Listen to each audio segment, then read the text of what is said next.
Over the course of the period of mourning for Winnie Madikizela-Mandela, there were terms such as hashtag Stratcom40, which was of course a reference to the alleged 40 journalists that are said in that film produced by Pascal Lamshet to have worked with the Apartheid era security police's strategic communications, which was really part of the Apartheid regime's psychological warfare.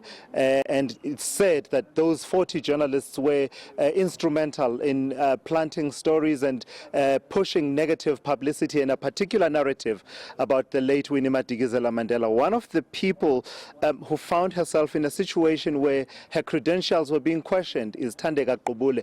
Of course, that's not in the film. We must make this clear. It's not in the Winnie film, but this is as a result of an interview that was done by Huffington Post, South Africa, a clip of which was then published and her name was mentioned. Thandeka, thank you so much for joining me.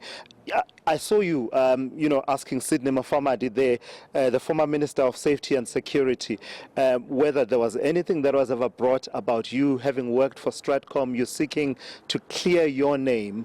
How did you find yourself in this position where you're seeking to clear your name? It was mischief, utter political mischief that I found myself in this position. When societies go through upheaval, especially transition societies like the situation that in Russia, the situation in Turkey, you find journalists get in the crossfire. They get accused of all sorts of things that they have not done. Now, when journalism is under threat because of attacks on some of the most senior of the journalists or the most upright who have really tried to cover the story of the South African transition from the deep days of apartheid till now, as I have. I mean, I started covering these stories in 1987, 1988, and right up till now, we exposed Stratcom. And as Sydney pointed out, we did this country a favor.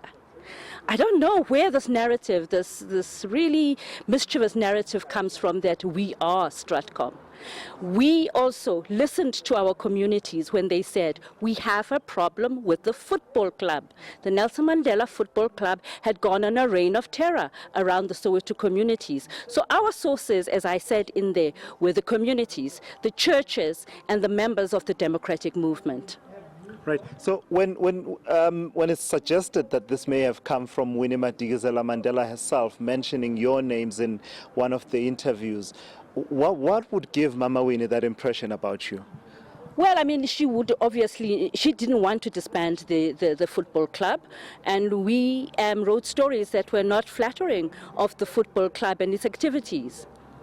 So that would obviously get her to believe that we were against it, but we were not. And how did you feel about this coming out in the way that it did in this past week, when the focus was really on Winnie Madikizela-Mandela and the formidable woman that she was? Yet now there was a parallel conversation that sort of vilify you and others. Well, there were several failures here. I felt that the mourning period was sacred and that it should be respected by all, and that the conversations could wait for later. The second failure was the failures of journalism. I mean, as the Huffington Post admits, that was completely against every prescript of journalism, even against the press code to which they subscribe. That apology was, for me, wasn't enough. And the third thing is the failures of the younger journalists, and perhaps these are our failures as well, to actually research the facts, to visit the old stories, to tell the legacy in its entirety and embrace it for all its beauty and all its failings. And to say the conversation was vigorous is really an understatement. What has it been like for you, being in that spot of focus of the public discourse? I'm not a person who's given to responding to vitriol. You know, if somebody wants to jump around in a red onesie and call me a spy, I mean, that's their prerogative. I think that they can do that.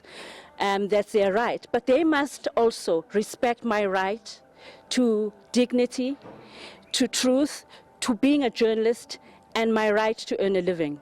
So, and the damage done, or the damage that they attempted to do, which I'm now trying to undo, has been humongous. It's difficult to even quantify. I've heard of people receiving death threats in the wake of this. Did you receive any death threats? Well, my road to this funny allegation has been really torturous. First, I was involved in the SABC 8. Then we got death threats as part of that. Then somebody tries to run me off the road in a high-speed chase. This was way back in January. Then my entire employment file is suddenly sitting with the tabloids, and I'm being asked questions. Then the police accost me as I am leaving the office. I mean, I've been through the mill, but I am still standing. And if they think they can still get to me, I'm equal to them, and I am waiting for them to come with more, because this is unjustified. Nothing can justify what has happened to Anton Harber, Nomavenda Mtiane, and myself. Final question, Thandeka. You are taking certain steps to try and bring what you say is the truth to light. Tell us about those steps. What are you doing? Well, I'm going to court.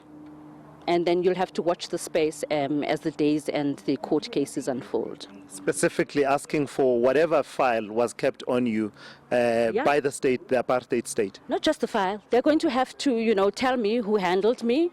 And I know that no one handled me. And then they're going to have to tell me what my code or informer number was. They're going to have to give me information as to who paid me and how much. I mean, I've spent most of my journalistic career very poor, so I just wonder where this money went. So I am looking for pristine, factual information that will lay these ghosts of Stratcom to rest once and for all. Thandeka Gqubule, thank you so much. I really appreciate your time. That is SABC economics editor Thandeka Gqubule, responding, of course, to some of the debate that has taken place in the wake of the passing of Winnie Madikizela-Mandela and the many questions that people have been asking about our history, and particularly the area around, the late 80s, early 90s, and into the transition that have been thrown up by this period of mourning.